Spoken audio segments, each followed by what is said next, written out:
নমস্কার বন্ধুরা, নতুন একটি ভিডিওতে আপনাদের স্বাগত জানাই। আশা করি সবাই ভালো আছেন। আজকের এই ভিডিওতে আমরা দেখব কিভাবে আপনি আইআরসিটিসির অফিসিয়াল ওয়েবসাইটে রেজিস্ট্রেশন করবেন এবং আপনি অনলাইনে টিকিট বুকিং করবেন খুব সহজেই। ভিডিওটি শুরু করার আগে প্রতিবারের মতো এবার অনুরোধ করছি, ভিডিওটা দেখে আপনি উপকৃত হলে ভিডিওটা লাইক করবেন, শেয়ার করবেন এবং চ্যানেলটিকে সাবস্ক্রাইব করে চ্যানেলটির সঙ্গে থাকবেন। ইতিমধ্যেই যারা চ্যানেলটিকে সাবস্ক্রাইব করেছেন তাদের অসংখ্য ধন্যবাদ। আমি প্রীতম আর আপনারা দেখছেন ইন্টারনেট পয়েন্ট ইউটিউব চ্যানেল। চলুন এবার ভিডিওটা শুরু করা যাক। প্রথমেই আপনারা গুগলে টাইপ করবেন আইআরসিটিসি এবং সার্চ করবেন। সার্চ করার পরে দেখুন নিচে www.irctc.co.in এটা চলে আসবে এবং এখানটায় ক্লিক করবেন। ক্লিক করার পরে দেখুন আইআরসিটিসির অফিসিয়াল ওয়েবসাইট খুলে যাবে। এবার দেখুন ওপরের ডান দিকে চারটে দাগ রয়েছে, এইখানটায় আপনারা ক্লিক করবেন।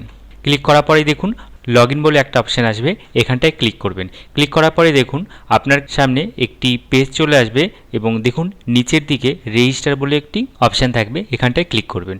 ক্লিক করার পরে দেখুন আপনার সামনে একটি নতুন ফর্ম ওপেন হয়ে যাবে, যেখানে প্রথমে আপনাকে দিতে হবে ইউজার নেম। আপনার যেমন ইচ্ছা সেটা ইউজার নেম আপনি দিতে পারেন, আপনার নাম দিতে পারেন অথবা যেরকম ইচ্ছা খুশি আপনি দিতে পারেন।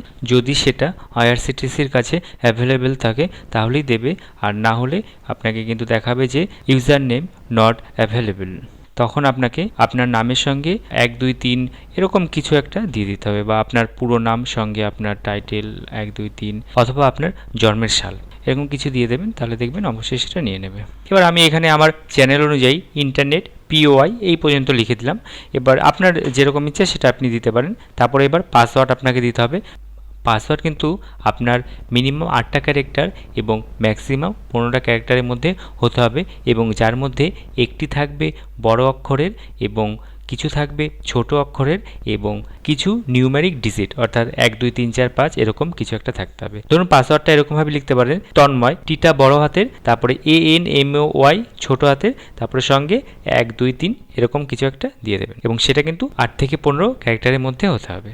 পাসওয়ার্ড লেখার পরে নিচে দেখুন কনফার্ম পাসওয়ার্ড আছে, এখানটাও আপনি সেম পাসওয়ার্ডটা দিয়ে দেবেন ওপরে যেটা লিখলেন। তারপরে নিচে চলে আসবেন। নিচে চলে আসার পরে দেখুন রয়েছে সিকিউরিটি কোশ্চেন, অর্থাৎ আপনি এখানে অনেকগুলো সিকিউরিটি অপশান রয়েছে, তার মধ্যে আমি এখান থেকে চয়েস করে নিলাম what was the name of your first school দিয়ে আমি এবার অ্যান্সারটা দিয়ে দিলাম। যার মতো একটা অ্যান্সার দিয়ে দেবেন। এটা দেওয়ার কারণটা হচ্ছে, ধরুন আপনি পাসওয়ার্ডটা ভুলে গেলেন, পাসওয়ার্ডটা ভুলে যাওয়ার পরে যখন আপনি পাসওয়ার্ডটা ফরগেট করবেন তখন এই অপশানগুলো দিয়ে আপনি খুব সহজেই পাসওয়ার্ডটা ফরগেট করতে পারবেন। এরপর দেখুন রয়েছে প্রিফার ল্যাঙ্গুয়েজ, ইংলিশ বা হিন্দির মধ্যে যে কোনো একটা চয়েস করে দেবেন। আমি এখানে ইংলিশ চয়েস করে দিলাম। এরপর দেখুন রয়েছে পার্সোনাল ডিটেলস। পার্সোনাল ডিটেলসের মধ্যে দেখুন প্রথম ঘরে রয়েছে যে আপনার নাম কি, তো এখানে আমি নামটা লিখে দিলাম এবং মিডিল নেমটা অপশনাল, না লিখলে হবে। তারপরে দেখুন লাস্ট নেমটা আমি দিয়ে দিলাম। দেওয়ার পরে দেখুন তারপর রয়েছে জেন্ডার, মেল বা ফিমেল যাই হোক দিয়ে দিলাম। তারপরে পরে ঘরে দেখুন ডেট অফ বার্থ রয়েছে, ডেট অফ বার্থ আমি লিখে দেবো এখানটায়। তারপরে দেখুন অকুপেশন, তো এখানে আমি অনেক কিছু আছে, তার মধ্যে সেলফ এমপ্লয় লিখে দিলাম। তারপরে ম্যারিড স্ট্যাটাসে আমি এখানে আনম্যারিড লিখে দিলাম। তারপর ঘরে রয়েছে কান্ট্রিটা অটোমেটিক এখানে ইন্ডিয়ান রয়েছে, এটা কিছু করতে হবে না। এরপরে দেখুন রয়েছে ইমেল আইডি। ইমেল আইডিটা খুব গুরুত্বপূর্ণ, তাই ইমেল আইডিটা কিন্তু আপনারা যেটা সঠিক ইমেল আইডি সেই ইমেল আইডিটাই দেবেন, কোনো ভুল ইমেল আইডি কিন্তু এখানে দেবেন না। কারণ আপনি যখন টিকিট বুকিং করবেন সেই টিকিটের একটা টিকিট কিন্তু আপনার ইমেল আইডিতে চলে যাবে, এবং পরবর্তীকালে আপনি যখন টিকিট ক্যান্সেল করবেন তখনই কিন্তু ইমেলের মধ্যে মেসেজ চলে যাবে, তাই ইমেল আইডিটা সঠিক দেবেন। এরপরে ঘরে দেখুন রয়েছে মোবাইল নাম্বার, তো মোবাইল নাম্বারটাও ঠিক সেরকমই সঠিক মোবাইল নাম্বার দেবেন, কারণ এখানে কিন্তু ওটিপি যাবে এবং টিকিট বুকিং করার পরে কিন্তু আপনার পুরো টিকিটের PNR নাম্বারটা চলে যাবে, সব কিছু যাবে, তাই মোবাইল নাম্বারটাও আপনি সঠিক দেবেন। এরপরে ঘরে রয়েছে ন্যাশনালিটি, তো এখান থেকে আমি এটা ইন্ডিয়ান সিলেক্ট করে নিলাম, ন্যাশনালিটি ইন্ডিয়ান। এরপরে ঘরে দেখুন রয়েছে যে রেসিডেন্সিয়াল অ্যাড্রেস, ফ্ল্যাট ডোর ব্লক নং, তো এইখানটা এবার অনেকেরই হয়তো জানা নেই এগুলো, তো এখানে আপনি 1 2 3 এরকম কিছু একটা দিয়ে দেবেন, তাহলেই কিন্তু হয়ে যাবে। 1 2 3 পর্যন্ত দিয়ে দেবেন, তাহলেই হয়ে যাবে।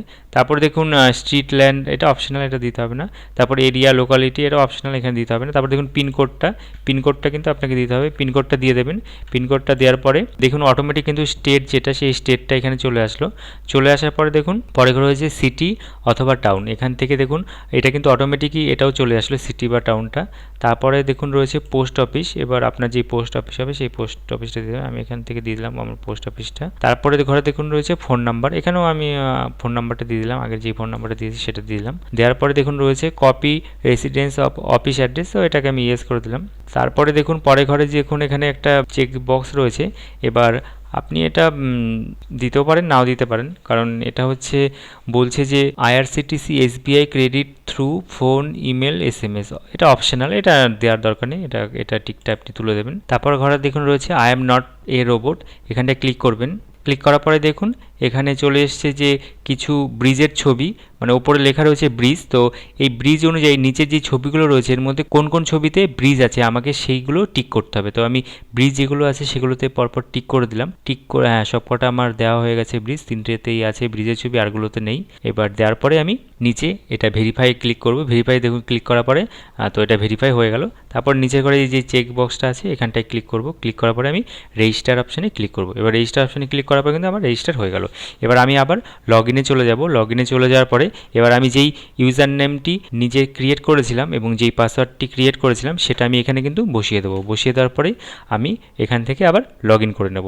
লগ ইন করার পরেই এবার আমি স্টেশন, অর্থাৎ কোন স্টেশন থেকে কোন স্টেশন পর্যন্ত আসতে চাই সেই দুটো আমি এখানে সিলেক্ট করে দেবো। ওপরটায় আমি যেখান থেকে আসতে চাই সেটা, এবং নিচেরটায় আমি যে পর্যন্ত আসতে চাই সেই স্টেশনের নামটা, এবং তারপরে ঘরে হচ্ছে কবে আমি জার্নিটা করতে চাই সেটা আমি সিলেক্ট করে আমি ফাইন্ড ট্রেনে ক্লিক করব। তো আমি এখান থেকে ফাইন্ড ট্রেন করে নিলাম। করে নেওয়ার পরে এবার যেই ট্রেনগুলো চলছে এই রুটের মধ্যে এবং ওই দিন সেই ট্রেনগুলো কিন্তু এখানে শো করবে। শো করার পরে এবার আমি এখান থেকে সেকেন্ড স্লিপার যেটা সেটা আমি চয়েস করে নিলাম। চয়েস করার পরে এবার দেখুন ক্লিক অ্যাভেলিটি অ্যান্ড ফেয়ারে ক্লিক করলাম। ক্লিক করার পরেই দেখুন এখানে কিন্তু দেখাবে যে টিকিটের দাম কত এবং টিকিটটা আছে কি নেই। এবার আমি বুক নাওতে ক্লিক করব।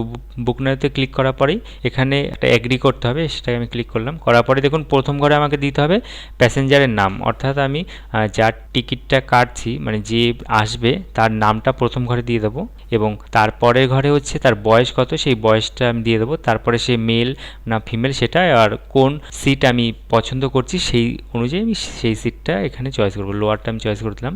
তারপরেই দেখুন নিচে দেখুন রয়েছে ইওর ডেজিগনেশন অ্যাড্রেস, অর্থাৎ আমি বর্তমানে কোথায় এসে থাকবো সেই অ্যাড্রেসটাও কিন্তু আমাকে এখানে লিখতে হবে। অর্থাৎ আমার টোটাল ইনফরমেশন কিন্তু আইআরসিটিসির কাছে থাকবে যে আমি রায়পুর থেকে হাওড়া, আমি হাওড়ার থেকে কোথায় এসে থাকবো বর্তমানে সেই অ্যাড্রেসটাও কিন্তু আমাকে এখানে দিয়ে দিতে হবে। তো অ্যাড্রেসটা আমি পুরো দিয়ে দিলাম। দিয়ে অ্যাড্রেসটা দেওয়ার পরে নিচে চলে আসলাম। এবার দেখুন এখানে দুটো মুডে আমি টাকা কাটাতে পারবো। তো আমি এখানে পে থ্রু ভীম আর ইউপিআইটা সিলেক্ট করলাম। এখানে তাহলে কিছুটা টাকা কম কাটবে, কারণ এই পাশটা একটু বেশি কাটবে টাকা। করার পরে আমি এটা কন্টিনিউতে ক্লিক করলাম। ক্লিক করার পরে দেখুন এবার আমাকে কিন্তু টোটাল ইনফরমেশনগুলো চলে আসবে যে কতটা সিট বর্তমানে বাকি আছে এবং নাম কি, প্যাসেঞ্জারের নাম সেটা শো করবে, ওনার সমস্ত কিছু শো করবে এবং টিকিটের মূল্য কত সমস্ত কিছু কিন্তু এখানে শো করবে, এবং ট্রেনের টাইম এবং ট্রেনের ডেট সব কিছু কিন্তু শো করবে। সব ঠিকঠাক হয়ে যাওয়ার পরে এবার আই এম নট রোবট এখানে আবার ক্লিক করব। ক্লিক করার পরে আমি কন্টিনিউতে ক্লিক করে দেবো। ক্লিক করার পরে আবার দেখুন এখানে কিছু বাসের ছবি এসছে, আমাকে এখানে সিলেক্ট করতে হবে যে এর মধ্যে কোনটা বাস। এবার আমি সেগুলো সিলেক্ট করে দিলাম কোনটা বাস। সিলেক্ট করার পরে এখানে ভেরিফাইতে ক্লিক করলাম, তো আমার ভেরিফাই হয়ে গেল। এবার এখানে আমি ইউএস করে দিলাম। এটা করার পরে এবার আমার পেমেন্ট অপশানে চলে যাবে। এবার এখানে কিন্তু আমি ভীম, ইউপিআই অথবা ক্রেডিট কার্ড এরকম সব কিছু দিতে পারি। এবার ভীম অথবা ইউপিআই দিয়ে আমি করব, কারণ এটা দিয়ে করলে কিন্তু অনেকটা সুবিধা হবে। ধরুন যদি আমার কাছে ফোনপে থাকে বা আমার কাছে যদি পেটিএম থাকে তাহলে কিন্তু টাকাটা কাটাতে খুব সহজ হবে, তাই আমি এটা সিলেক্ট করলাম। সিলেক্ট করার পরে এবার পেমেন্টের পেজে চলে আসলো। এবার এখান থেকে কিন্তু যে ভীম ইউপিআইয়ের জায়গায় আমি ভীম ইউপিআইটা দিয়ে দেবো। অর্থাৎ ধরুন যদি কারো ফোনপে থাকে তাহলে ফোনপের কিন্তু একটা ইউপিআই আইডি থাকে, যেমন হচ্ছে ধরুন ফোন নাম্বারটা @YBL, এটা হচ্ছে কিন্তু ফোনপের। আর যদি আপনার অ্যামাজন পে থাকে তাহলে কিন্তু ফোন নাম্বার @APL, আর যদি পেটিএমের থাকে ফোন নাম্বার @পেটিএম। এরকমভাবে কিন্তু আপনার ইউপিআই আইডিটা আপনি যদি আপনার ফোনপে বা পেটিএম খোলেন আপনি কিন্তু ওখান থেকে পেয়ে যাবেন। এবার আমি এখানে ওই ইউপিআই আইডিটা দেবো। আইডিটা দেওয়ার পর আমি এখানে পে করব। পে করলে কিন্তু আমার ফোনে মানে ফোনপের মধ্যে আমি যদি ফোনপেতে পাঠাই তাহলে ফোনপের মধ্যে একটা রিকোয়েস্ট যাবে, সেখান থেকে আমার ইউপিআই পাসওয়ার্ডটা দিলেই কিন্তু আমার টাকাটা কেটে যাবে এবং টিকিটটা বুকিং হয়ে যাবে। অথবা আমি দেখুন ওপর দিকে আরেকটা বারকোড রয়েছে, এই বারকোডটাও আমি যদি স্ক্যান করাই ধরুন আমি অন্য আরেকটা ফোন দিয়ে আমি অন্য আরেকটা ফোনে ফোনপে অন করে আমি কিন্তু এই বারকোডটা যদি স্ক্যান করি তাহলে কিন্তু এর টোটাল ইনফরমেশনটা ওই ফোনপের মধ্যে চলে যাবে এবং ওখান থেকে আমি কিন্তু পিনকোডটা দিয়ে টাকাটা কাটালে টিকিটটা বুক হয়ে যাবে।